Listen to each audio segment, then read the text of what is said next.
वह समर्पण है, तो भगवान शिव यह नहीं देखते कि वह मेरा भक्त कैसा है। भीमा अत्याचारी था, दुराचारी था, संतों को सताता था, परंतु अंत में भगवान शिव उसके नाम से जाने लगे। लोग भीमा के नाम से लोग भगवान शंकर को जानने लगे। वैसे ही औरों नाम के एक ऋषि हुआ करते थे, जिनका पुत्र शमी था, जो हम शमी भगवान शिव को चढ़ाते हैं। क्यों चढ़ाते हैं आप जानते हैं? भगवान शिव को शमी अत्यधिक प्रिय है और भगवान शिव को मंदार का पुष्प बहुत प्रिय है। भगवान शिव ने इन दोनों को अपनाया है। शमी के पत्र में कितने कांटे होते हैं, फिर भी भगवान शिव को चढ़ाया जाता है। धतूरे में अनंत कांटे होते हैं, मनुष्य उसे अपने पास नहीं रख सकता, परंतु भगवान शिव उसे अपने पास रखते हैं। भगवान शिव उसे पसंद करते हैं। मंदार के पुष्प में जहरीले फूल होते हैं, फिर भी भगवान शिव उसे अपने निकट रखते हैं। भगवान शिव ही ऐसे हैं जो इन सब गुणों को भी अपना लेते हैं। शमी में आप देखेंगे तो बहुत सारे कांटे होते हैं, अगर सावधानी से आप ना चढ़ाएं तो आपके हाथ में गड़ सकता है। परंतु तनिक विचार करिए, क्या हमारे भोले बाबा को नहीं गड़ता होगा? फिर भी शमी के पत्र चढ़ाने से कहा गया है कि 100 अश्वमेध यज्ञ के बराबर फल प्राप्त हो जाता है।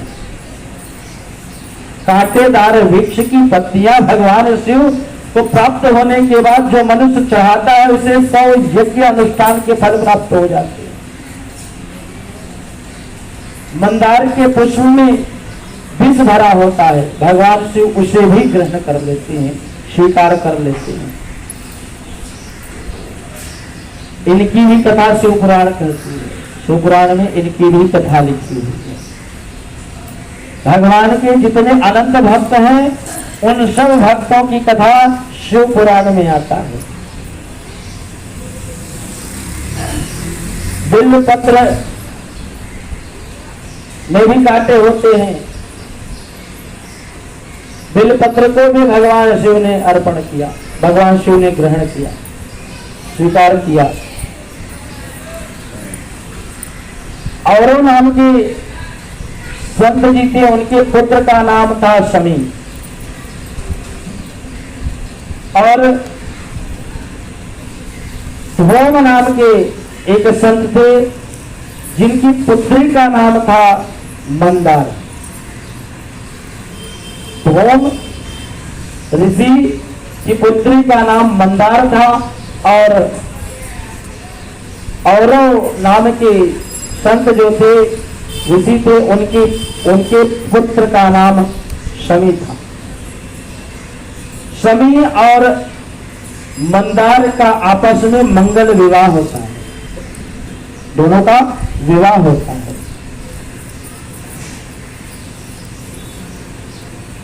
और दोनों का विवाह होने के बाद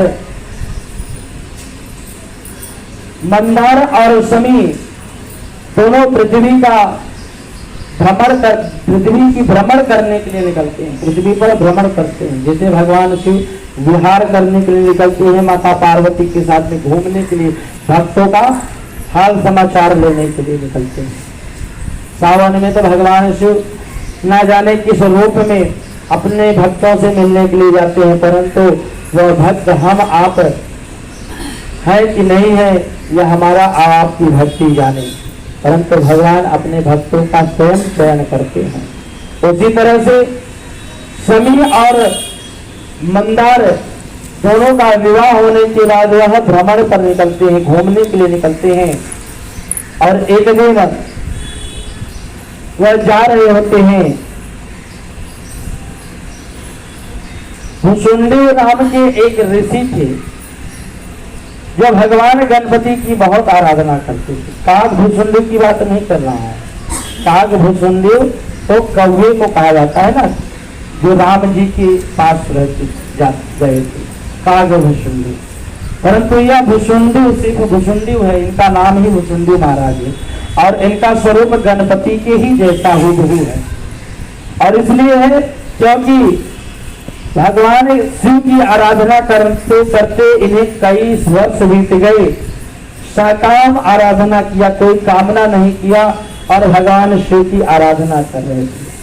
परंतु भगवान शिव ने कहा गणपति महाराज से कि आप जाओ मेरे इस भक्त को उसकी इच्छा अनुसार वर दो। भुसुंडी को वर देने के लिए गणपति जी को भेजा गया और गणपति महाराज जब जाते हैं भुसुंडी के पास तो भुसुंडी महाराज भगवान गणपति को देखकर प्रणाम करते हैं और गणपति महाराज पूछते हैं कि हे भुसुंडी, आपको कौन सी इच्छा है जो आप तप कर रहे हैं? भुसुंडी महाराज जी ने कहा कि मुझे कोई इच्छा नहीं है, मैं साकाम ही भगवान का जप कर रहा हूं।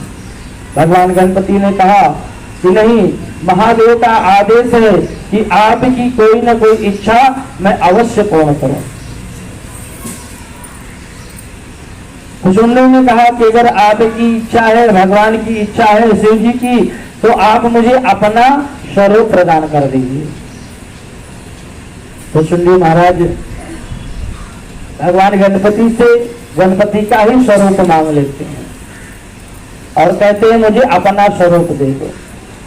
भगवान गणपति ने कहा ठीक है। भुसुंडी महाराज गणपति का स्वरूप धारण करके वह भी भ्रमण के लिए निकले हुए थे और जैसे ही शमी और मंदार उन्हें देखते हैं काग भुसुंडी महाराज जी को तो हंस पड़ते हैं, हंसने लगते हैं। क्यों? क्योंकि गणपति जी का शरीर पेट सब एक जैसा एक समान है, परंतु भुसुंडी जी महाराज जी का सिर्फ रूप गणपति का है, आकार अलग है। भुसुंडी महाराज का आकार अलग है, स्वरूप गणपति का है। वह दुबले पतले संत का वेश धारण किए हुए, परंतु उनका मुखमंडल गणपति के जैसा है। और इसको देखकर वह दोनों हठहास करने लगे। परंतु हठहास भुसुंडी महाराज को देखकर नहीं किया। दोनों का विवाह हुआ था, भ्रमण में निकले थे, दोनों आपस में बात करके हंस रहे थे, परंतु भुसुंडी जी को लगा कि यह मुझे देखकर हंस रहे हैं। और जब भुसुंडी महाराज ने कहा कि हे शमी हे मंदार, तुम मुझे देखकर मुस्कुरा रहे हो, हंस रहे हो, तो तुम जड़ बन जाओ। परंतु शमी और मंदार दोनों भुसुंडी से निवेदन करते हैं कि हे प्रभु, मैं आपको देखकर नहीं हंसा, मैं आपस में बात कर रहा था, इसलिए मुझे हंसी आ गई। जैसे दो चार जन बैठे हो और आपस में बात कर रहे हो, हंसने लगे और कोई जा रहा हो, तो अगर वह पलट कर देखेगा तो उसे ऐसा ही लगेगा कि मुझे ही देखकर ये हंस रहे हैं। वहां यही गलतफहमी हो गई भुसुंडी महाराज जी को। स्वरूप गणपति का ले लिया, परंतु बुद्धि गणपति जी का नहीं था, और इसलिए उन्होंने उन्हें श्राप दे दिया कि तुम जड़ बन जाओ। और जड़ बन जाने की वजह से शमी और मंदार दोनों ही जड़ रूपी पौधे के रूप में बन जाते हैं। शमी भगवान शिव की आराधना करता है और मंदार भी भगवान शिव की आराधना करता है। दोनों कई वर्ष तक भगवान की आराधना की और दोनों की आराधना भगवान शिव ने स्वीकार किया और दोनों के समक्ष पहुंचे और कहा कि हे शमी हे मंदार, तुम्हारे कोई दोष न होने की वजह से भी तुम्हें सजा प्राप्त हुई है। तुम्हारा कोई सजा, तुम्हारी कोई गलती नहीं थी, इसलिए तुम्हें यह दंड प्राप्त हुआ। परंतु आज से तुम दोनों को मेरे समीप रहने की कृपा प्राप्त होती। और तब से समी और मंदार भगवान शिव के निकट रहने लगे। भगवान शिव तो मंदार, बिलपत्र, समी पत्र, बेल फल, बेल का पत्र और यहाँ तक लोग बेल के कांटे ही भगवान शिव पर चढ़ा देते हैं। भगवान शिव को बेल के कांटे ही चढ़ाए जाते हैं। परंतु याद रखना,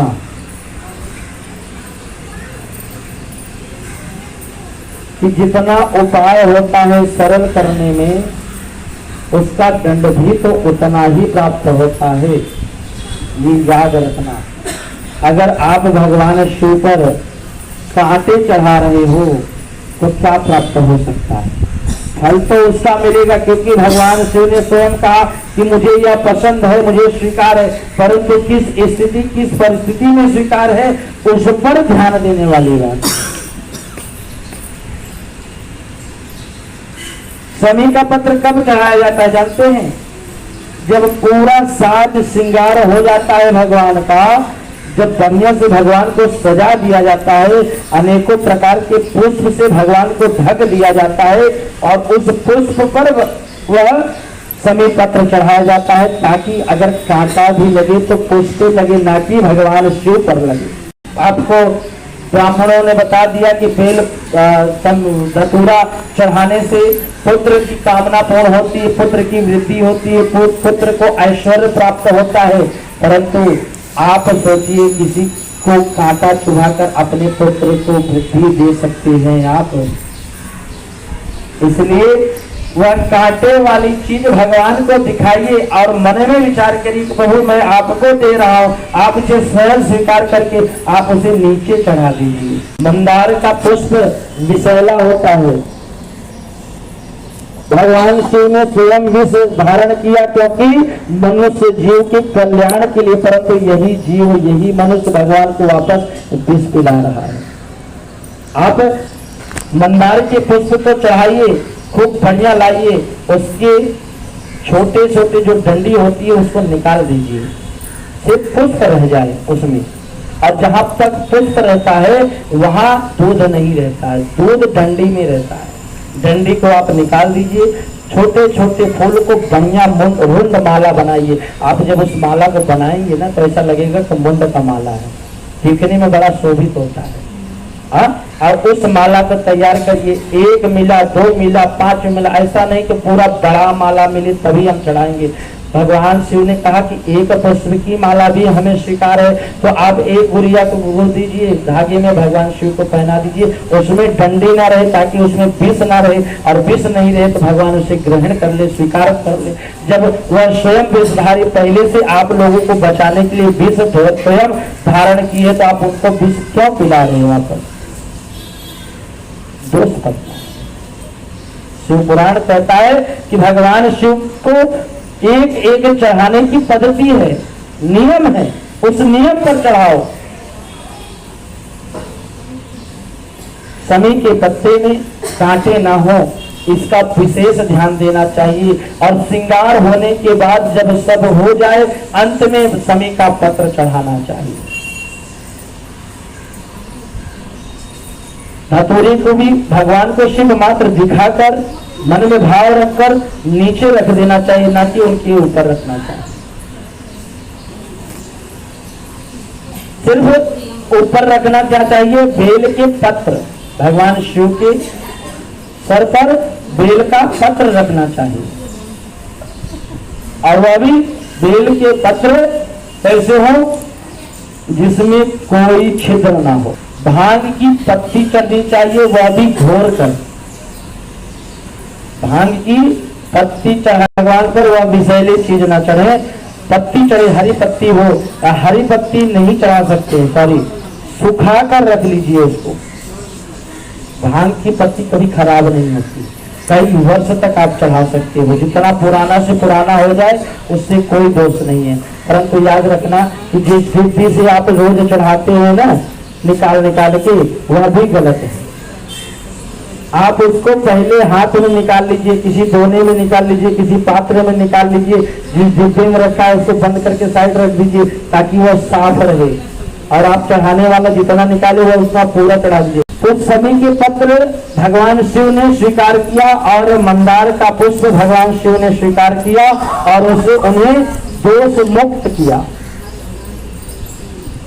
सभी के पत्र और मंदार के पत्र को उन्हें मुक्त किया। अब ये जान लीजिए कि जितने बेलपत्र, शमी पत्र, मंदार पुष्प, भांग की पत्ती, बेल का पत्र, मंदार का पुष्प, यह जितने हैं भगवान शिव को अर्पण करने वाली चीज, या कोई ना कोई या तो देव मानुष है, या तो राक्षस प्रवृत्ति का है, या तो भगवान के भक्त हैं, और इन सबको भगवान शिव ने अपना गढ़ बनाकर रखा, अपना बनाकर रखा। यह सबको स्वीकार किए और उसको स्वीकार करने के लिए भक्तों को अनंत फल प्रदान किया है।